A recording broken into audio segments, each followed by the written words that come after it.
Šta je ovo danas u srcima ovoga naraštaja?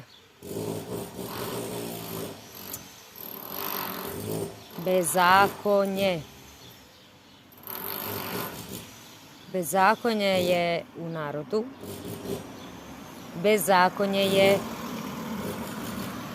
u javnim institucijama. Država je cela, vlast i narod u bezakonju.